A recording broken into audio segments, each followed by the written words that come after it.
नमस्कार, सुमन्स किचनमध्ये आपलं स्वागत आहे। आज आपण पावट्याची रस्सा भाजी कशी बनवायची ते बघणार आहे। ही रस्सा भाजी बनवण्याची पद्धत वेगळी आहे, कसा शिजवायचा आणि त्यासाठी वाटण सुद्धा एक वेगळ्या प्रकारचं आहे। तेच आहे पण थोडंसं वेगळं आहे। तर ही भाजी खूप छान लागते आणि कमी साहित्यामध्ये कमी वेळामध्ये अगदी सोप्या पद्धतीने मी तुम्हाला इथे दाखवलेली आहे। तर ही भाजी तुम्ही एकदा नक्की बनवून बघा। माझ्या चॅनलला जर पहिल्यांदा असाल तर सबस्क्राइब जरूर करा आणि बाजूचं बेल आयकॉन बटन प्रेस करा। तर चला व्हिडिओला सुरुवात करूया।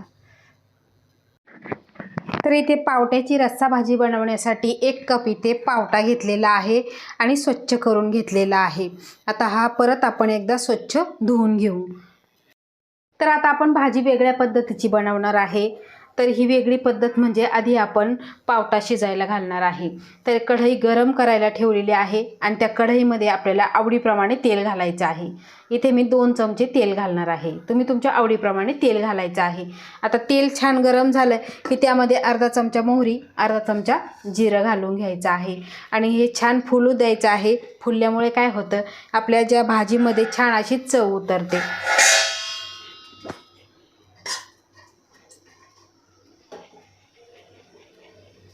जिरं आणि मोहरी छान अशी फुललेली आहे। आता यामध्ये आपल्याला घालायचा आहे कढीपत्ता। कढीपत्ता घातल्यानंतर यामध्ये आपल्याला जो पावटा आपण धुवून घेतला तो यामध्ये आपल्याला घालून घ्यायचा आहे आणि छान असा परतून घ्यायचा आहे। आता 2 मिनिटासाठी आपण यावर झाकण ठेवायचं आहे। तर बघा, परतून घेतल्यानंतर आपण 2 मिनिटे ठेवलं होतं। आता यामध्ये घालायचं आहे कोरडा मसाला, अर्धा चमचा हळद पावडर, 1 चमचा लाल तिखट आणि 1 चमचा काश्मीरी तिखट। हे सर्व घालून घ्यायचं आहे। फार जास्त आपल्याला मसाले घालायचे नाही आणि हे परतून घ्यायचं आहे।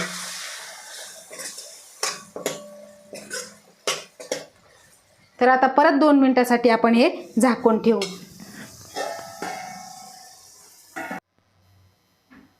तर इथे आपल्याला एक वाटण तयार करायचं आहे। त्यासाठी अर्धा कप भाजलेले शेंगदाणे, 3 चमचे इथे खोबरं घेतलेलं आहे, 1 चमचा तीळ घेतलेला आहे, 1 चमचा धनं घेतलेले, 7 ते 8 लसूण पाकळ्या आणि कोथिंबीर।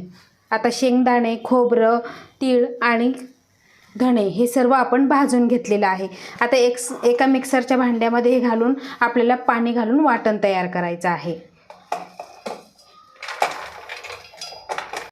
पद्धतीचं आपण बारीक वाटण करून घेतलेलं आहे। तर आता झाकण काढून घेतलं आणि त्यानंतर आता आपल्याला यामध्ये हे वाटण घालून घ्यायचं आहे। बघा, थोडी वेगळी पद्धत आहे पण त्यामुळे काय होतं, जो ओला पावटा आहे तो पटकन असा शिजला जातो आणि परतून सुद्धा निघतो। पटकन शिजल्यामुळं काय होतं की आपलं पोटसुद्धा दुखत नाही। अतिशय सुंदर अशी ही भाजी तयार होते। ही भाजी तुम्ही एकदा नक्की करून बघा।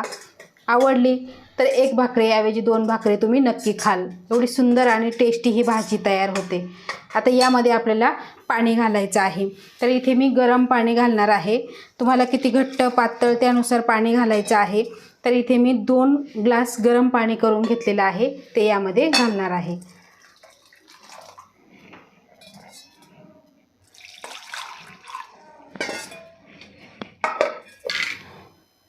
थंड पाणी घातल्यामुळे काय होतं, उकळी यायला वेळ लागतो आणि भाजी परत थंड होते, ती प्रोसेसला भरपूर वेळ लागतो। त्यामुळे पटकन असं गरम पाणी घातलं की भाजी पटकन शिजते आणि चवसुद्धा बदलत नाही। आता यामध्ये आपल्याला चवीनुसार मीठ घालायचं आहे।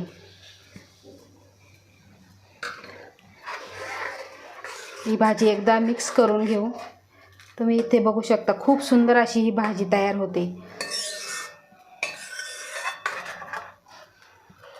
आता यावर आपल्याला झाकण ठेवायचं आहे आणि गॅसची फ्लेम आपल्याला मंद ठेवायची आहे।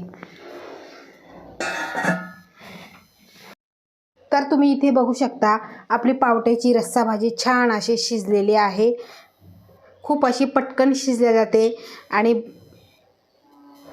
अगदी पुरणाची डाळ जशी शिजते अगदी त्या पद्धतीने शिजलेली आहे। आता यावर आपल्याला भरपूर सारी कोथिंबीर घालायची आहे। तर अशा वेगळ्या पद्धतीची, वेगळ्या चवीची पावट्याची रस्सा भाजी तुम्ही एकदा नक्की बनवून बघा। आवडल्यास लाईक करा, शेअर करा, सबस्क्राईब करा आणि बाजूचं बेल आयकॉन बटन प्रेस करा। धन्यवाद।